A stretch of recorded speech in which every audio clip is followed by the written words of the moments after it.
Hey guys, welcome back to another episode of Tea Time. I'm Sophie. And I'm Issa, and today... This is our final episode for the season. Yes. And today we're going to be talking about these mental health videos that they started implementing in Miami-Dade County. And we actually have a guest this episode. Would you like to introduce yourself? Hello everyone, I'm Adriana. Perfect. But, okay.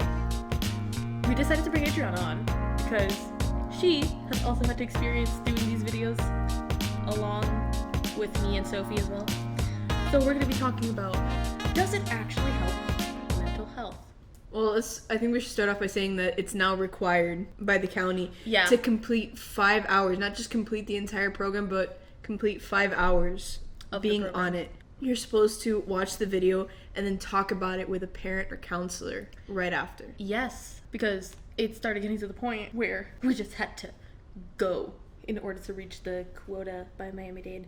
Mm-hmm. So that was interesting. We've been told by teachers in many classes that we should just let it run. Yeah. Especially during class, because we don't have the time in these classes to get it all done. And we can't afford to miss the lessons that we wouldn't otherwise do if we weren't running it. Adri, you had to get taken out during meter, right? Well, we were supposed to get taken out during meter, but instead we started getting taken out of Quintana. Right. Those are the names of our teachers, by the way. In Miss Quintana's class, one day we actually had to go to a computer lab instead of doing her class, which I am thinking about this now, and it probably backtracked a lot of teachers and students in their planning for the week. No, I was thinking, because the point of the lessons are to educate students, obviously. On mental health. But teens are smart. We find loopholes to everything, and we found out that there's no quizzes to it. So there's no point in paying attention. So I feel like teens are just starting to just let it run on, and what's the point of that if it's misguided? Yeah,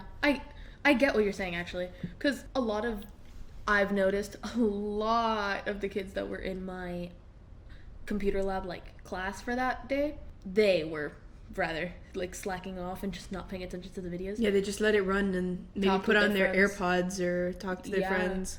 And I'm not gonna lie, I zoned out a lot because 5 hours worth of mental health, it makes me mentally exhausted.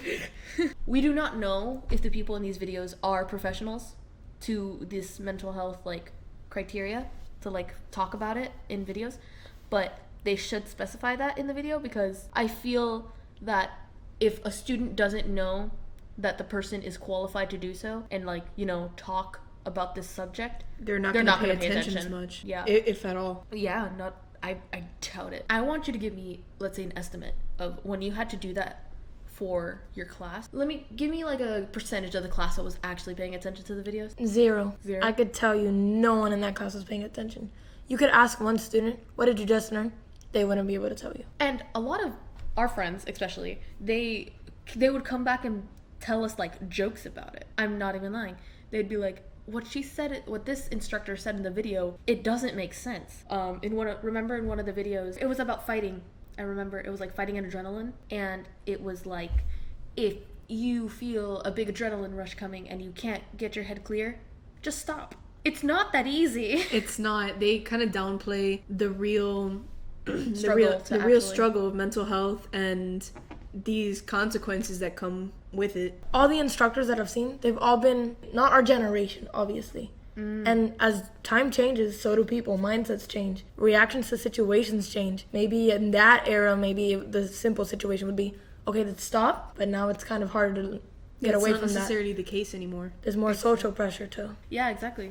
I feel like if they keep enforcing this mental health, mental illness, mental problems, that people are just going to start being oh, we all have it then. You know what I mean? They're going to assume that mental health is an issue for everyone, and that's not the case. And that everyone has this struggle, especially as teenagers, which is now when they're starting to enforce it more. It frustrates me in a way, because then again, I also feel like these videos are kind of self-diagnosing kids. Do you get what I'm trying to say? Yeah, for sure. I'm in the halls and I always see kids, I have depression, my anxiety. But when you ask for diagnosis... Anxiety is kind of a general thing. Anyone can have anxiety, but some people are actually diagnosed with anxiety and some people are actually diagnosed with depression. But then there are some people that are oh my god, I'm depressed. But a lot of the time, they would just be like, mental health, just fix it. Not that easy. And they also said that with, like, drugs, too, in the videos. Oh, yeah. They were like, if you're doing drugs, just stop. You're like, it's not that easy. It's not that easy. Like, there's addiction components, peer pressure, and all these things that are coming into us all at once, especially with social media. Yes. I get that these videos trying to look out for that. They're trying to help us, and it was with good intention, but the way they executed it wasn't very effective, especially telling us right off the bat, you have to do 5 hours of this. Yeah, because I feel that's what made me want to not do it at all. I'm not even lying. They said 5 hours. I literally, like, my mouth dropped. I was like, what? It's like, why do we have to do this for 5 hours? If you want us to effectively do this, do it for less time and then spread it out. All of the intentions behind these programs are good. It's not like, oh, we want you to sit at a computer for 5 hours and waste 5 hours. Exactly. The videos tend to be destructive in the sense if you have a problem and the friend you're going to talk to has seen the videos and what they derive from it is, oh, I have to tell them to stop.